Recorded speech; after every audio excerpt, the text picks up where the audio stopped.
Welcome back to our YouTube channel paper crackers में आपका स्वागत है। आज की वीडियो जो है हमारी एमएस पावर पॉइंट की है और उसमें शीट उनमें स्लाइड्स और एनिमेशन से रिलेटेड है। तो चलिए ज़्यादा वक्त ना लेते हुए आपका फर्स्ट क्वेश्चन स्टार्ट करते हैं। आज का जो पहला क्वेश्चन है वो है animation schemes can be applied to dash in the presentation, all slides, selected slides, current slide or all of the above, and the correct answer is all of the above। हम किसी भी slide पे कभी भी animation add कर सकते हैं।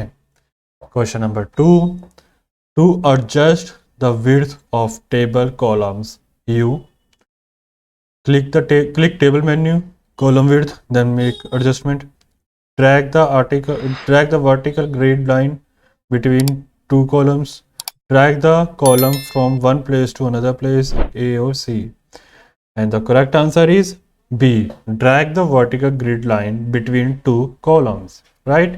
Question number 3, what is the shortcut key to start presentation from current slide? F5, Alt plus F5, Control plus F5 or Shift plus F5, and the correct answer is Shift plus F5। yes, अगर आप पूरी की पूरी presentation start करना चाहते हो, आप अगर आपकी प्रेजेंटेशन में 10 स्लाइड्स है और आप 6 या 7 स्लाइड पे हो और अगर आप चाहते हो कि फर्स्ट स्लाइड से आपकी प्रेजेंटेशन स्टार्ट हो तो आप दबाएंगे F5। बट अगर आप चाहते हो कि आप जिस स्लाइड पे हो आप 5th स्लाइड पे हो और अगर आप चाहते हो कि 5th स्लाइड से ही आगे की प्रेजेंटेशन हो स्टार्ट हो तो आपको दबाना है Shift plus F5, right? Question number 4, which of the following is displayed when an image is selected?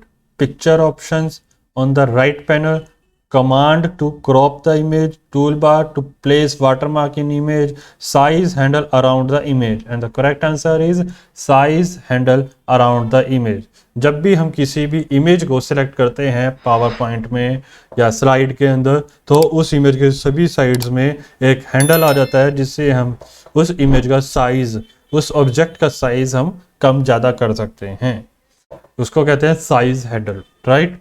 Question number 5, the maximum zoom percentage in Microsoft power point is 100%, 200%, 400% और 500%, and the correct answer is 400%, right? Third option is correct, 400%। Question number 6, a cell is defined as the intersection of a column or a row, right? एक cell जो होता है वो रो और column का intersect होता है, जहां पे रो और कॉलम मिलती है, अटैच होती है या क्रॉसिंग करती है, उस पर्टिकुलर एरिया को कॉलम या उस पर्टिकुलर कॉलम को सेल कहा जाता है। Question number 7, which of the following options changes the fill color of an object back to the no color? Template, no fill, pattern और fill color, and the correct answer is no fill। yes, अगर आपका एक object है या एक cell है जिसमें आपने बैकग्राउंड कलर या फिल कलर दिया हुआ है और अब आप चाहते हो कि उसमें नो कलर मतलब वो ब्लैंक हो जाए या ट्रांसपेरेंट हो जाए तो क्या करोगे? आप उसको सिलेक्ट करोगे और वहाँ पे नो फिल ऑप्शन सेलेक्ट कर दोगे तो वो नो फिल कलर मतलब वहाँ पे जो भी कलर पीछे था, मान लीजिए आपने रेड कलर था तो वो हट जाएगा, नो फिल कलर हो जाएगा।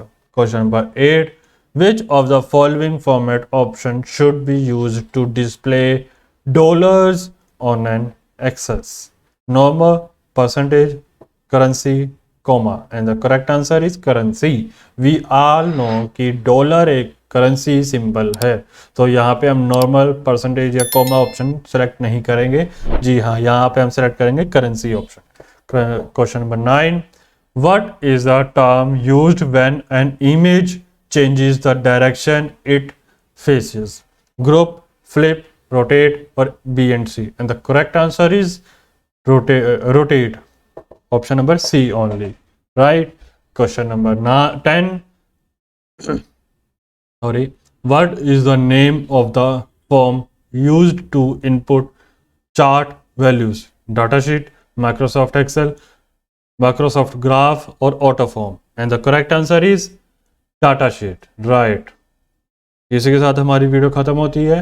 अगर आपको हमारी वीडियो पसंद आई तो प्लीज़ चैनल को सब्सक्राइब करें और वीडियो को लाइक जरूर करें। Thank you, have a nice day.